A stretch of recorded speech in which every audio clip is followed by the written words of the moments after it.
Good morning friends. आज हम लोग देखेंगे एनसीईआरटी सार संग्रह बुक में हम लोग का आधुनिक भारत बचा हुआ था, तो उसको पूरा करते हैं। तो देखते हैं आधुनिक भारत का इतिहास, इसको कैसे पढ़ेंगे। तो यह भी आगामी जो बीपीएससी का जो प्री होने वाला है 27 तारीख को, उसके लिए या कोई भी एग्ज़ाम है उन सब के लिए बराबर महत्व रखता है। और ख़ासकर बीपीएससी का एग्ज़ाम, तो उसमें अगर 150 क्वेश्चन आएंगे तो आधुनिक भारत से लगभग 10 क्वेश्चन आता है तय है। तो देखते हैं। सबसे पहले हम लोग पढ़ेंगे आधुनिक भारत के इतिहास में यूरोपीय कंपनियों का आगमन। तो देखते हैं। व्यापार हेतु समुद्री मार्ग से भारत आने वाले प्रथम यूरोपीय कौन थे? याद कर लीजिए, पुर्तगाली। दूसरा है, यूरोप से भारत आने के लिए समुद्री मार्ग की खोज किसके द्वारा की गई? Vasco D gamma. समय है 17 मई 1498। कालीकट बंदरगाह के तट पर किसने वास्को डी गामा का स्वागत किया? याद कीजिए, वहाँ का स्थानीय शासक नाम था जमोरिन। पुर्तगालियों ने भारत में सर्वप्रथम अपनी व्यापारिक कोठी कहाँ स्थापित की थी? तो कोचीन यानी कोची की बात हो रही है। कहाँ स्थापित की थी? तो कोचीन में। आगे बढ़ते हैं। पुर्तगाली उपनिवेश का प्रथम वायसराय भारत में कौन नियुक्त हुआ था? तो प्रथम वायसराय कौन था? याद कर लीजिए, फ्रांसिस्को द अल्मीरा। 1505 की बात है। भारत में तंबाकू की कृषि एवं प्रिंटिंग प्रेस को आरंभ करने का श्रेय तो पुर्तगालियों को जाता है। भारत में प्रथम प्रिंटिंग प्रेस की स्थापना 1656 में गोवा में की गई थी। और हिंद महासागर में व्यापार को नियंत्रित करने के लिए शांत या नीले जल की नीति यानी ब्लू वाटर पॉलिसी किसने लागू की? तो ये पुर्तगालियों की करतूत थी, यानी उनका कौन था? Governor general. तो फ्रांसिस्को द अल्मीरा ने लागू किया था। विभिन्न देशों के कुछ खोजकर्ता हैं, याद कर लेते हैं। वास्को डी गामा यानी आने का रास्ता खोजा। कौन? तो वास्को डी गामा, यूरोप से भारत आने का समुद्री मार्ग। कोलंबस, यह अमेरिका की खोज कर डाली। कैप्टन जेम्स कुक, ऑस्ट्रेलिया का पता लगाया। तस्मान, तस्मानिया एवं New Zealand. Bartholomew Diaz, Cape of Good Hope पहुंचने का रास्ते का पता लगाया था। भारत में पुर्तगाली शक्ति का वास्तविक संस्थापक किसे माना जाता है? तो याद कर लीजिए, अल्बुकर्क को। किसे? तो अल्बुकर्क को माना जाता है। किस वायसराय के काल में गोवा को पुर्तगालियों का औपचारिक मुख्यालय बनाया गया था? तो निन्हो डी कुन्हा के काल की बात है। पुर्तगालियों ने हिंद महासागर क्षेत्र में व्यापार पर नियंत्रण स्थापित करने के लिए काटेज आर्मेडा काफिला पद्धति यानी काटेज आर्मेडा कार्बिन सिस्टम आरंभ की थी। यही क्या था? काटेज लीजिए तब आपके जहाज की रक्षा की जाएगी, नहीं तो आपके जहाज को लूट लिया जाएगा। पुर्तगालियों के पश्चात भारत में व्यापार करने आए डच कहाँ के निवासी थे? डच यानी हॉलैंड, वर्तमान में नाम है इसका नीदरलैंड। यहाँ देखिए, भारत में विदेशी कंपनियों का आगमन है, तो यहाँ देखते हैं। सबसे पहले पुर्तगाली ईस्ट इंडिया कंपनी, इसका नाम था एस्तादो द इंडिया। देश कहाँ? तो पुर्तगाल से संबंधित है। इसकी स्थापना 1498 में हुई थी और भारत में प्रथम फैक्ट्री कोचीन या कोच्चि में इसने स्थापित किया था। दूसरा है अंग्रेज ईस्ट इंडिया कंपनी, पूरा नाम the Governor and Companies of Merchants of London trading into the East Indies, पूरा नाम है इसका। देश ब्रिटेन। स्थापना 1600 में हुआ। पहली फैक्ट्री भारत के सूरत में स्थापित करेगा। United east India company of Netherlands, इसकी स्थापना करने वाला देश हॉलैंड में स्थापित होगा। 1602 में इसकी स्थापना होती है और इसका पहला कारखाना यानी फैक्ट्री मछलीपट्टनम में इसने स्थापित किया। डेनिश ईस्ट इंडिया कंपनी, यह पुर्तगाल डेनमार्क का था। स्थापना 1616 में होगा। यह त्रैंकोबार यानी त्रावणकोर में पहली फैक्ट्री बैठाएगा। फ्रांसीसी ईस्ट इंडिया कंपनी, नाम द इंडेस ओरियंटलेस, देश फ्रांस। 1664 में इसकी स्थापना होती है और प्रथम फैक्ट्री सूरत में स्थापित करेगा। यूरोपीय व्यापारियों का भारत आगमन का क्रम है, याद कर लीजिए। सबसे पहले पुर्तगाली, फिर डच, फिर ब्रिटिश, फिर डेनिश, फिर फ्रांसीसी और सबसे अंत में स्वीडिश आए थे। यूरोपीय शक्तियों में भारत में पुर्तगाली कंपनी सबसे पहले 1498 में प्रवेश करेगी और सबसे बाद में 1961 में यानी गोवा और दमन द्वीप को छोड़कर जाती है। किस यूरोपीय शक्ति द्वारा भारत से मसालों के निर्यात के स्थान पर कपड़ों के निर्यात को प्राथमिकता दी गई थी? किन्होंने ऐसा काम किया? तो डचों ने किया था। भारत के साथ व्यापार के लिए सर्वप्रथम संयुक्त पूंजी कंपनी किसने आरंभ की? तो डचों ने किया था। 1759 में बेदरा का युद्ध किन दो यूरोपीय शक्तियों के मध्य लड़ा गया? बेदरा का युद्ध डच एवं अंग्रेज के मध्य। लंदन में ब्रिटिश ईस्ट इंडिया कंपनी के गठन के समय भारत का सम्राट उस समय अकबर था। ब्रिटिश सम्राट जेम्स प्रथम का दूत बनकर भारत में व्यापारिक कोठी स्थापित करने के उद्देश्य से जहांगीर के दरबार में आने वाला ब्रिटिश नागरिक कौन था? तो कैप्टन हॉकिंस 1608 में आया था। ब्रिटिश ईस्ट इंडिया कंपनी द्वारा भारत में प्रथम अस्थायी कारखाना मछलीपट्टनम में 1611 में लगाया गया और प्रथम अस्थायी कारखाना सूरत में 1613 में स्थापित किया गया था। ईस्ट इंडिया कंपनी के किस गवर्नर जनरल को, या गवर्नर को जनरल ना कहेंगे, अंग्रेज गवर्नर को औरंगजेब द्वारा भारत से निष्कासित किया गया? Sir John child. और इसने मुगल सम्राट अकबर के औरंगजेब के खिलाफ युद्ध किया था। उसको क्या कहते हैं? चाइल्ड वार। इसे नाम में सटायर है। हैमिल्टन द्वारा सफल उपचार किए जाने के कारण किस मुगल बादशाह द्वारा ईस्ट इंडिया कंपनी के लिए 1717 में महाधिकार पत्र जारी किया गया? किसको? तो फारूक सियार से संबंधित है। और 1661 ईस्वी में इंग्लैंड के राजा चार्ल्स द्वितीय का विवाह पुर्तगाली राजकुमारी कैथरीन के साथ हुआ। इस अवसर पर पुर्तगालियों ने चार्ल्स द्वितीय को दहेज के रूप में बम्बई द्वीप दे दिया। 1668 में चार्ल्स द्वितीय ने 10 पाउंड वार्षिक किराया लेकर बम्बई को ईस्ट इंडिया कंपनी को दे दिया। आगे बढ़ते हैं।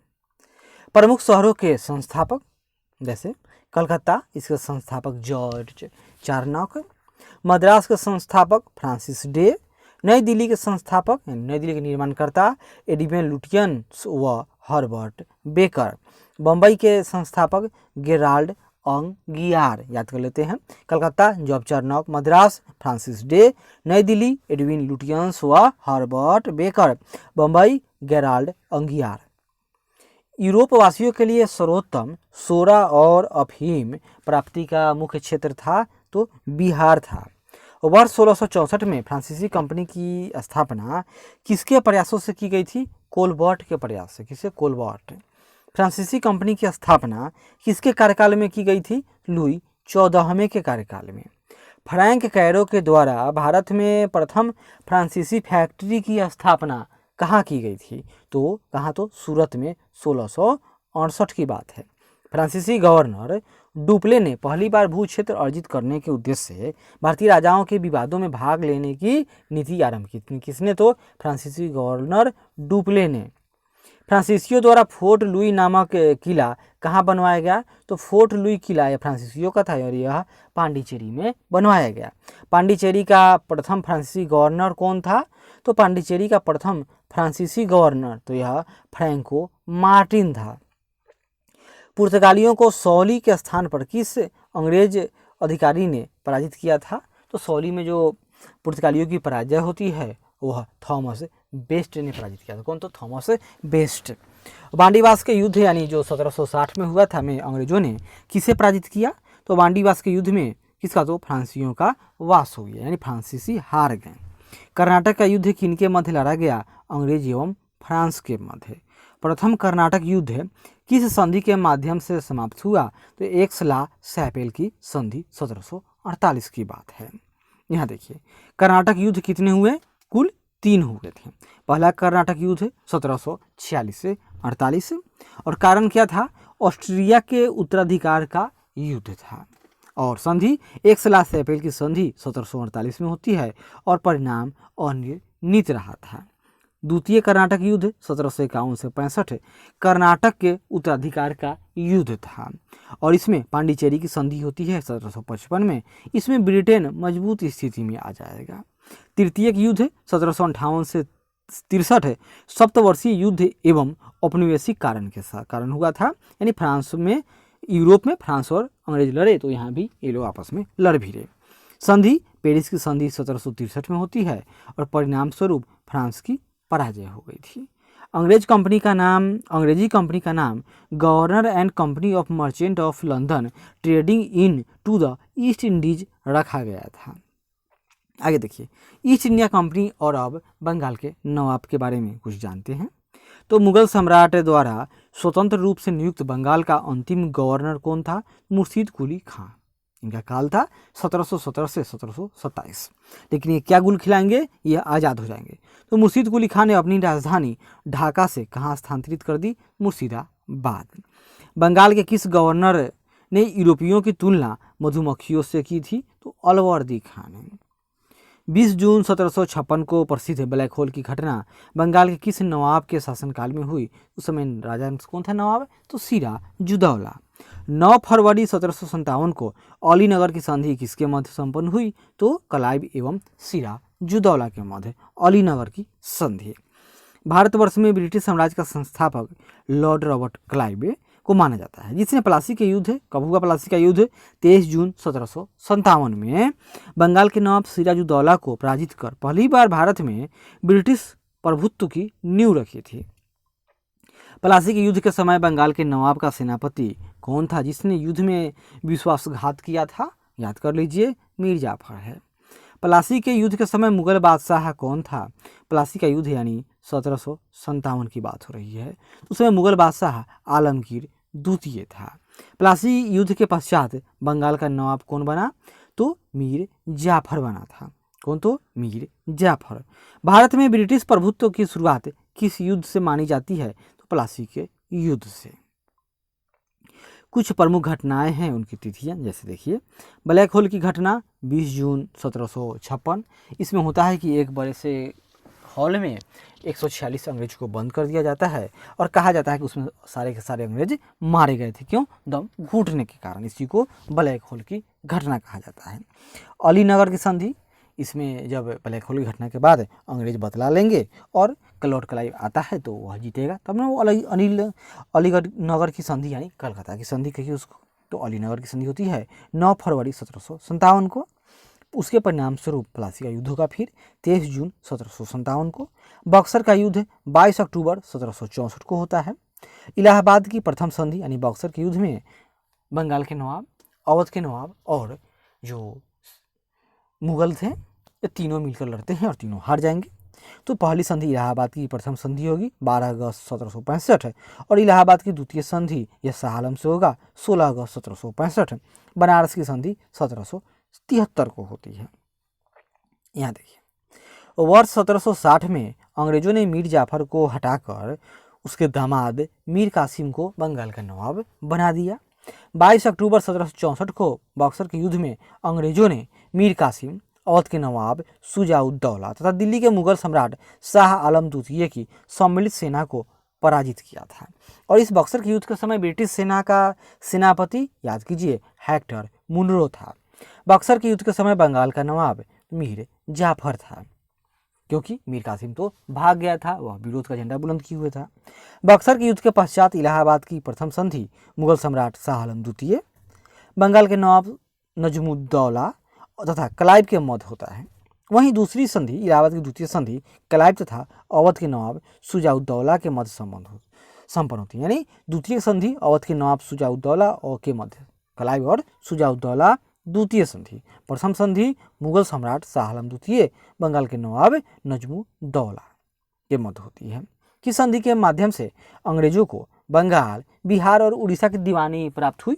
तो याद कीजिए, इलाहाबाद की संधि। स्वर्ग से उत्पन्न सेनानायक किसे कहा गया? रॉबर्ट क्लाइव को।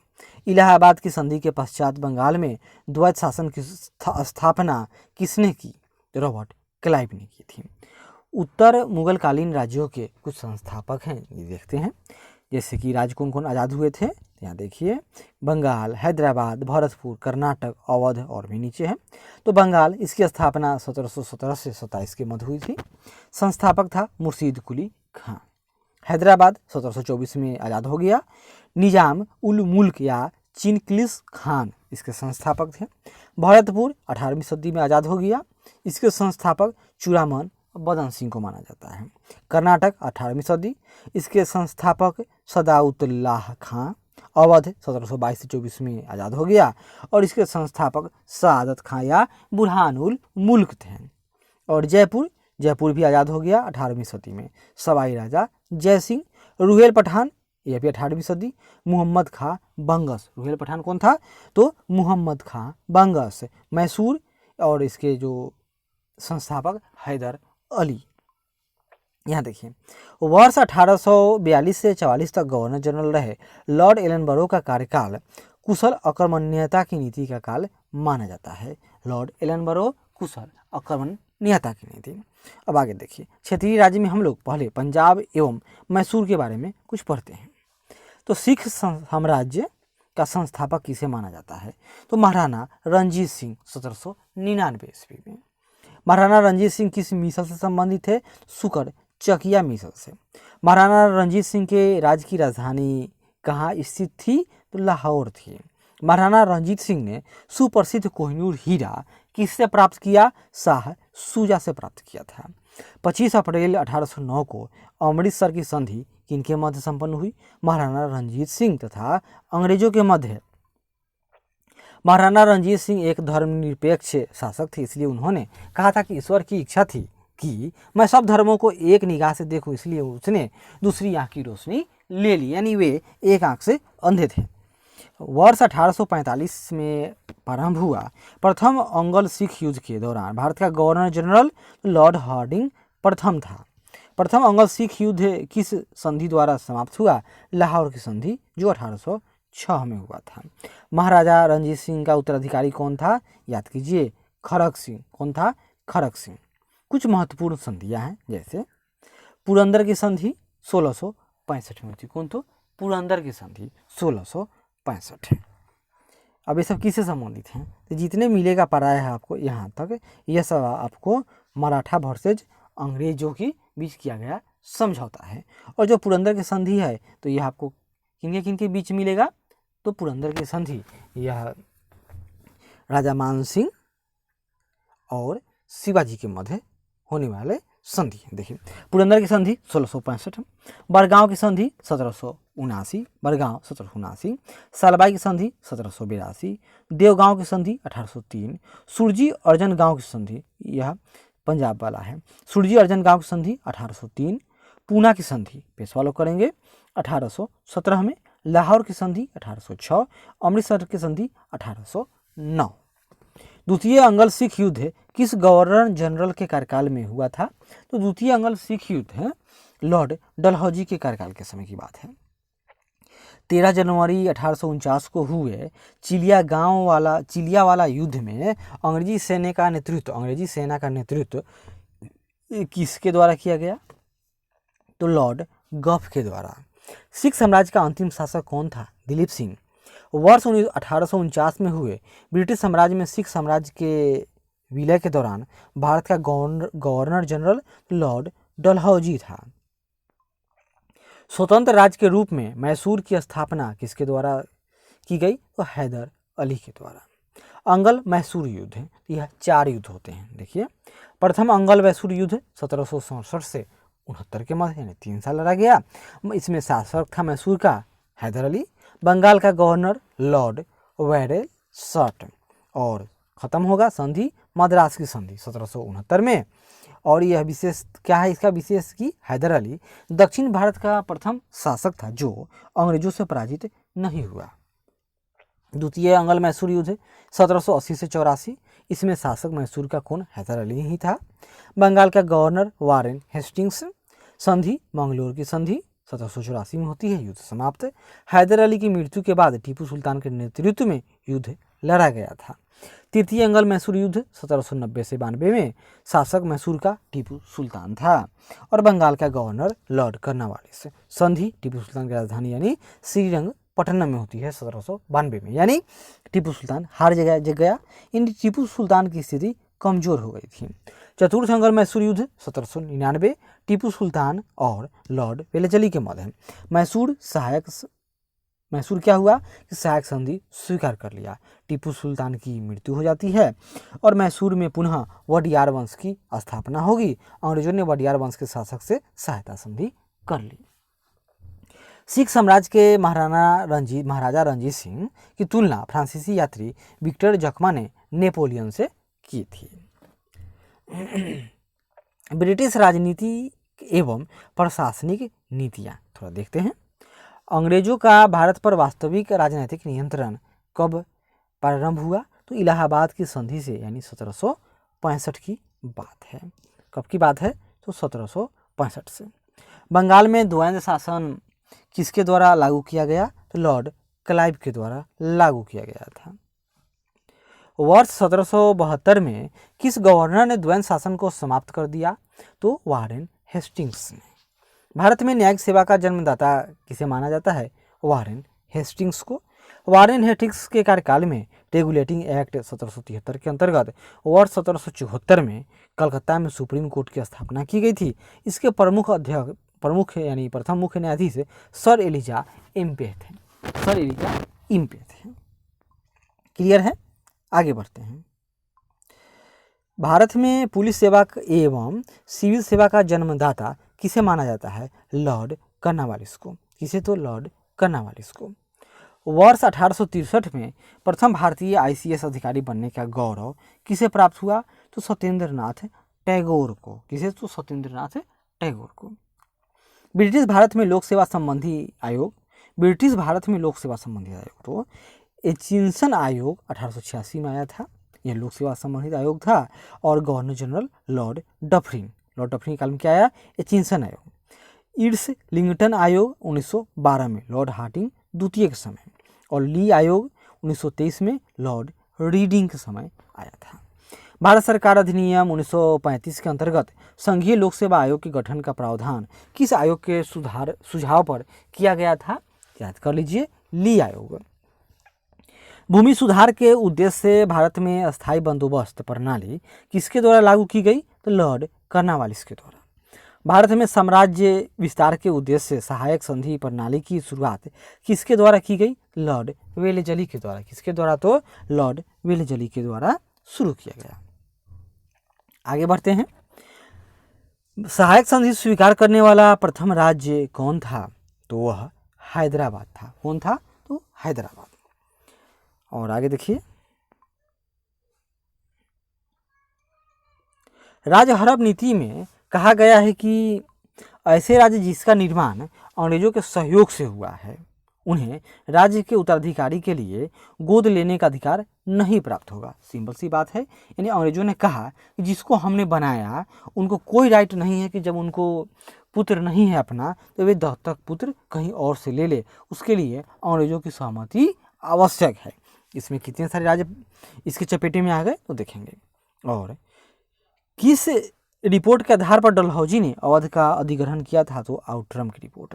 आउटरम ने क्या लगाया? इन्होंने कहा था, आउटरम महोदय ने, कि अवध यानी उत्तर प्रदेश आज का है, इसमें क्या है? तो कुशासन है। व्यापकत सिद्धांत के अंतर्गत अधिकृत किए गए राज्य।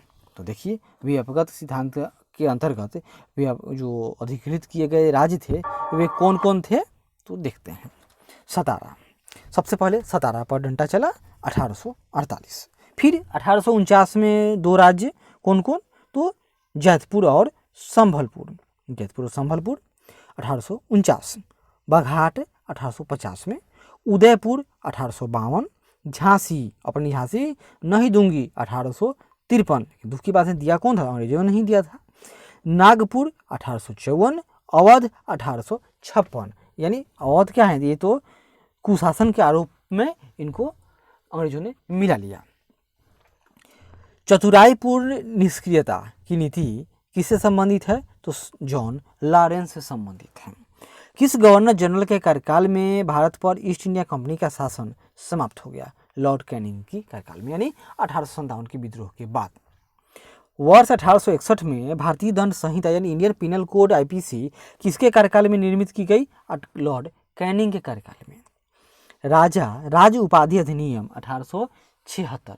राज उपाधि अधिनियम 1876 पारित करके महारानी विक्टोरिया को केसर हिंद की उपाधि प्रदान की गई थी। तो कब? तो 1876 में। किसके समय? तो लॉर्ड लिटन के समय में।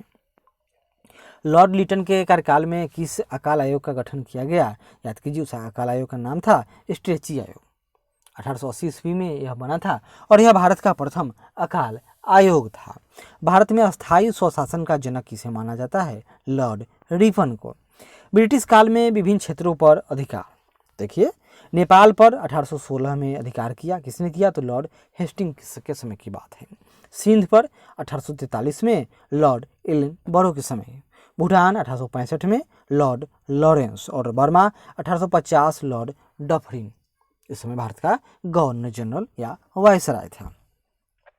सबसे पहले नेपाल, फिर सिंध, भूटान और अंत में बर्मा। 1849 में ब्रिटिश शासन में पंजाब का विलय हुआ। उस समय डलहौजी भारत का गवर्नर जनरल था। ब्रिटिश सरकार का भारतीय अर्थव्यवस्था पर प्रभाव देखिए। धन निष्कासन के सिद्धांत यानी ड्रेन ऑफ वेल्थ थ्योरी का प्रतिपादन किसने किया था? दादा भाई नौरोजी ने। वर्ष 1892 में लिबरल पार्टी के टिकट पर ब्रिटिश हाउस ऑफ कॉमन्स में चुने जाने वाले पहले भारतीय कौन थे? Dadabhai Naoroji. Poverty and the un British rule in India नामक पुस्तक किसने लिखी? तो दादा भाई नौरोजी ने ही लिखी थी। यह विचार किसने दिया कि भारत में ब्रिटिश आर्थिक नीति घिनौनी है? इसको उन्होंने क्या कहा था? रक्तस्राव। किसने? तो कार्ल मार्क्स ने। औपनिवेशिक अर्थव्यवस्था की श्रेष्ठतम पुस्तक इंडिया टुडे के लेखक कौन है? तो रजनी पामदत्त। वर्ष 1907 में टिस्को की स्थापना किसके द्वारा की गई? तो JN टाटा के द्वारा। कहाँ? तो आज के जमशेदपुर में। कुटीर उद्योगों के विकास हेतु ऑल इंडिया स्पिनर्स एसोसिएशन की स्थापना किसके द्वारा की गई थी? याद कर लीजिए, महात्मा गांधी के द्वारा। 1854 में Bombay spinning and weaving company की सूती वस्त्र की फैक्ट्री किसके द्वारा स्थापित की गई? तो कावासाकी डाबर के द्वारा। वर्ष 1885 में भारत का प्रथम जूट मिल कहाँ स्थापित हुआ? श्रीरामपुर, पश्चिम बंगाल में। भारत का प्रथम चाय बागान कब स्थापित हुआ? तो वर्ष 1833 में। प्रसिद्ध इतिहासकार KM पन्नीकर ने 1765 से 72 के काल को यानी कि द्वैत शासन के काल को क्या कहा इन्होंने? डाकू राज कहा है। प्रमुख कृषि पद्धतियाँ जिसे अंग्रेजों के समय में अंग्रेजों ने कुछ को लागू किया या अंग्रेजों के समय कुछ चर्चित थी, जैसे 3 कठिया प्रथा। यह क्या है? इस प्रथा के अंतर्गत चंपारण यानी बिहार के किसानों को अपने अंग्रेज बागान मालिकों के अनुबंध उनसे करनी पड़ती थी और अनुबंध पर अपनी भूमि का 30/20 यानी 20 कट्ठा जमीन है उसके 3 कट्ठा में या तो नील की खेती करना अनिवार्य था। दूसरा है ददनी प्रथा। इस प्रथा के अंतर्गत ब्रिटिश व्यापारी भारतीय उत्पादकों, कारीगरों, शिल्पियों आदि से निर्मित माल प्राप्त करने के लिए अग्रिम अथवा पेशगी के रूप में ही धन देते थे, एडवांस पैसा देते थे। ब्रिटिश कालीन भू राजस्व व्यवस्था, तो हम लोग को क्या पढ़ना रहता है? मुख्य रूप से 3, अस्थाई बंदोबस्त या जमींदारी बंदोबस्त, दूसरा है रैयतवाड़ी, तीसरा है महलवाड़ी। सबसे पहले पढ़ेंगे अस्थाई बंदोबस्त या जमींदारी बंदोबस्त। तो यह लॉर्ड कर्नवालिस से संबंधित है। तो अस्थाई बंदोबस्त या जमींदारी बंदोबस्त लॉर्ड कर्नवालिस 1793 में लागू हुआ। रैयतवाड़ी थॉमस मुनरो ने लागू किया 1820 में और महलवाड़ी संबंधित है हॉल्ट मैकेंजी। और जो लॉर्ड कर्नवालिस के समय में अस्थाई बंदोबस्त लागू किया यह बंगाल, बिहार, उड़ीसा, उत्तर प्रदेश, बनारस, उत्तरी कर्नाटक में। यह समस्त ब्रिटिश भारत का 19% क्षेत्र पर लागू किया गया था। यह इसमें क्या था? देखिए, भूमि अधिग्रहण सदैव के लिए जमींदार को यानी जमींदार को अस्थाई जमीन दे दिया गया था, जमीन के अस्थाई मालिक हो गए। ब्रिटिश सरकार को राजस्व देने की जिम्मेदारी किसकी? तो जमींदारों की ही थी। यानी जमींदार का एक नया वर्ग इस समय उभर गया और इन सबका प्रभाव हम लोग नीचे देखेंगे। सबका प्रभाव तो एक ही होगा। सब में क्या हुआ? यहाँ के किसानों का शोषण हुआ। दूसरा है रैयतवाड़ी और इसके जन्मदाता थॉमस मुनरो 1820 में, और यह मद्रास, बम्बई और असम क्षेत्र में लागू किया गया। क्लियर है? और आगे देखिए, और यह समस्त भारत का 51% भाग में इसको लागू किया गया और भूमि का मालिक इसमें किसान था और ब्रिटिश सरकार को राजस्व देने की जिम्मेदारी किसको? तो किसान की ही थी। कर की दर 33 से 55% तक, यानी इसमें कर का दर अधिक था, जबकि जमींदारी व्यवस्था में कर का दर लगभग 10% था और इसमें 33 से 55%। और होल्ट मैकेंजी निकाला आया महलवाड़ी प्रथा किसने लाया? तो होल्ट मैकेंजी ने। और यह 1822 की घटना है और यह उत्तर प्रदेश, मध्य प्रांत और पंजाब में इसको लागू किया गया था। समस्त ब्रिटिश भारत के 30% भाग पर इसको लागू किया गया। और यह भूमि पर इसमें क्या हुआ, गांव का अधिकार हो गया महलबारी में। और यह ब्रिटिश सरकार को राजस्व देने के लिए जिम्मेदारी गांव के मुखिया पर डाल दी गई। क्लियर है। और इसमें कर की दर 60% कितनी थी, तो लगभग 60% है। और आगे बढ़ते हैं, इसका प्रभाव क्या हुआ। प्रभाव यह हुआ कि पारंपरिक अर्थव्यवस्था का विघटन हो गया, कृषकों की दरिद्रता बढ़ गई, कृषि में ठहराव तथा उसका पतन हो गया, पुराने जमींदारों का उन्मूलन तथा नए जमींदारों का उदय होता है, और कृषि का वाणिज्यीकरण हुआ। कृषि का क्या हुआ, तो इसका वाणिज्यीकरण हुआ। और आगे देखिए, कौन सी भू राजस्व व्यवस्था थी जो सर्वाधिक ब्रिटिश क्षेत्रों पर लागू की गई थी, तो रैयतवाड़ी। अस्थायी बंदोबस्त का सिद्धांत किससे संबंधित है, तो भू राजस्व के निर्धारण से संबंधित है। किसे, तो भू राजस्व के निर्धारण से है। भारत में रेलवे का जनक, तो भारत में रेलवे लॉर्ड डलहौजी को भारत में रेलवे का जनक माना जाता है। डलहौजी के प्रयत्नों के कारण ही महाराष्ट्र में सन 1853 में बम्बई से थाने तक प्रथम रेलगाड़ी चलाई गई थी। गवर्नर जनरल वारेन हेस्टिंग्स ने इजारेदारी प्रथा यानी फार्मिंग सिस्टम का प्रारंभ किया और भू राजस्व की वसूली के लिए किया था। किसने, तो वारेन हेस्टिंग्स ने। इसके बाद हम लोग मिलेंगे तो पढ़ेंगे 1857 की क्रांति, यह अगले वीडियो में। तब तक आशा करते हैं कि यह प्रयास अच्छा लगे, जरूर लाइक करें, शेयर करें, कमेंट करें और सब्सक्राइब करें। धन्यवाद।